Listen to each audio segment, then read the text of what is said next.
This is by far the #1 question that I get asked the most about, so let's jump into it.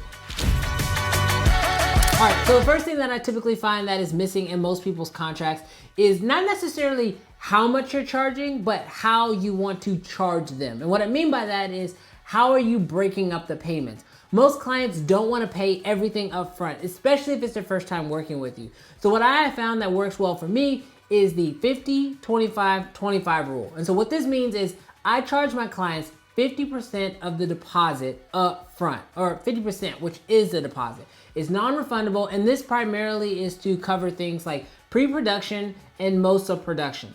Then I charge them a remaining 25% once we get to the first round of edits. This is when I submit them the first edit, the first draft, whatever that is. Obviously, I still have a watermark on it because the full payment hasn't been done yet. But then I charge them the final remaining 25% when the project is completely done, they've signed off on it, and at this point is when they actually get their video with no watermarks. See, it's important in your contract to actually not only dictate what you're charging, but how you're going to charge them and when they should expect to actually receive these charges. So that way they're not kind of like, out of the blue, figuring out how they're gonna pay you or trying to figure out what works the best. It's best to go ahead in your contract to not only dictate how much the project's gonna cost them, but how they're gonna pay for it and when. Now, real quick, before I jump into the remaining things that are currently missing from your contracts, I've actually created an entire video document bundle, which includes 2 different contracts, a work order, a talent release form, a video scope project, as well as a work order document. Now, if you guys want to check out all these documents, I'll have them linked down below in the description. You can purchase them, and literally every single one of them is customizable. No matter if you're gonna be editing it in Pages or in Word, or if you just wanna be able to use the PDF to see how it looks, copy, paste it, alter it however you want. This documents and all of the documents in here were all created for you guys to make the process of actually taking your business more seriously easier. All the documents are color coded, makes it super easy. Definitely check those out down below in the description. All right, now the next big thing that I typically find that's missing in most people's contracts is ownership. Ownership is huge, and I get this question from you guys all the time in DMs and emails and whatever, and that is, who owns the footage? Well, your contract should state it. Now, a lot of clients believe that because they hired you and you shot their video, that they should own all the raw footage, and at any moment they should be able to call you and ask for it, and you'll deliver it to them on a hard drive. When now in actuality, you may not be thinking the same thing, and this is why it's so important to have this in your contract. If you don't have this in your contract, it's gonna be a huge issue later on when you're having to explain to them that yes, even though you shot it, you still own it, even though they paid you for it. It's a big hassle. Go ahead and talk to your client about this ahead of time and put it into your contract. Now, one thing that I typically do is I own all my footage. I have the rights to it. If I want to reuse it, I can. If I want to use it for my YouTube channel, I can. And it's on my client to let me know that they're not comfortable with that. And then ultimately on me to decide if I want to make that change to my contract for that client. Typically, if a client wants to have all of the footage, I charge a little bit extra for that. And if they want ownership of everything, then I charge extra on that. See, it's really important that you state in your contract what exactly your client is paying for and who owns the raw footage as well as the finished video when the project is completed. All right, the third thing that I find that's really important for your contract is your deliverables. Now, we talked about the raw footage, but let's talk a little bit more about the actual finished video. First of all, what will the finished video look like? And what exactly is the client gonna be able to do with that finished video? See, just giving them a video is one thing, but how would you feel if later on, maybe a year, maybe 2 years from now, you actually saw that finished video in a big campaign on television, all over the internet, and you had no idea that the client was gonna be using it that way? You probably feel maybe a little cheated, especially depending on, what you charge them for the project.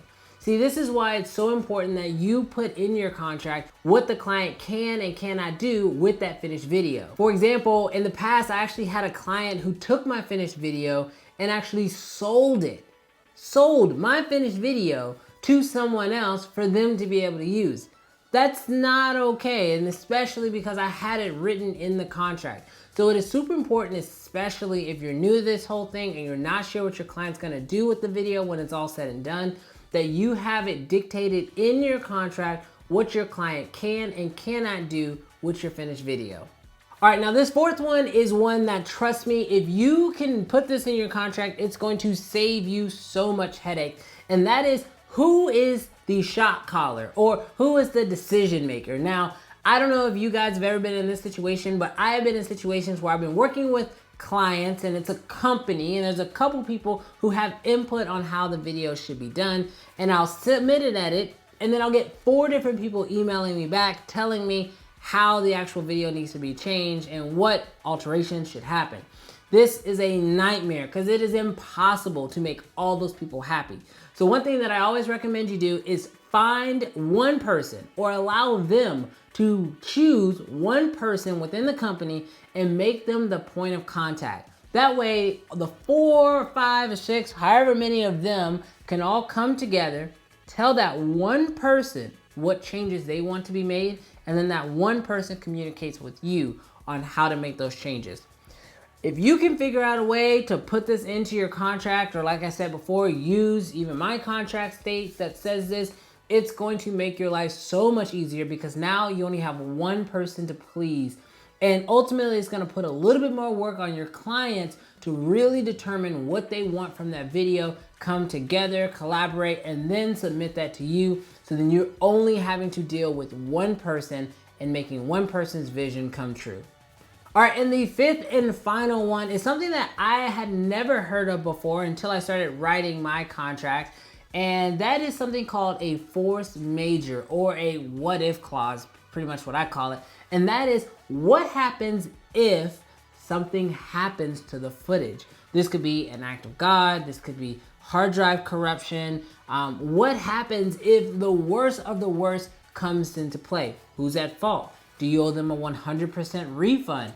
Could you be sued? If you don't have some type of clause like this in your contract, and the worst does come to worst, it really puts you in a situation where you feel helpless. And trust me, you don't want to be in this situation. I personally can say that I've been in situations where I had a client project and I had it on a hard drive, and that hard drive failed before I finished the project. This is a nightmare situation. It'll ruin your whole month. It'll ruin pretty much probably that whole quarter until you figure out how to make it right. And if you don't have something in your contract kind of guiding you and telling you what you can and can't do, and what you should and should not do, and who's responsible, and ultimately what that ending is going to kind of look like, it's pretty much just going to be a terrible situation. Trust me from experience. If you don't have this type of a clause in your contract, you're going to regret it. So I strongly recommend that you figure out a way to type this up, throw it in your contract, and if your client has questions about it, or if your client, wants to combat you on it, then have that conversation with the client up front. So that way, if worst came to absolute worst, everybody's on the same page as far as what will and won't happen if the worst situation actually comes true. But there you have it, guys. Those are the 5 things that I personally think that are missing from most videographers' contracts. Don't let your contract just kind of be this little vague document that you have your client sign. Be detailed with your contracts, because trust me, it's one of those things that you hope you never have to enforce. But if you ever have to enforce it, you're gonna be happy that you had it and everything was lined out. I mean, if anything, it'll make you and your client feel more confident. So that way they know if anything happens, both parties know what to do in any type of situation that could possibly come up. But there you have it, guys. Those are the 5 things that I personally think that are missing from most videographers' contracts. Don't let your contract just kind of be this little vague document that you have your client sign. Be detailed with your contracts, because trust me, it's one of those things that you hope you never have to enforce. But if you ever have to enforce it, you're gonna be happy that you had it and everything was lined out. I mean, if anything, it'll make you and your client feel more confident. So that way they know if anything happens, both parties know what to do in any type of situation that could possibly come up. I'll have links down below to my video production document cheat sheet bundle, so that way you guys can actually check that out. Like I said, everything you need as far as a video production document should be in there. And if there's anything else you guys want me to add to that in the future, definitely let me know. And any other questions you guys have about documents, I'd be happy to cover those in a future Business Monday. This video specifically came from questions that you guys were asking, so be sure to leave comments down below on things you want me to cover in future videos. But thanks so much for checking out this video, and I'll catch you guys in the next one. Peace.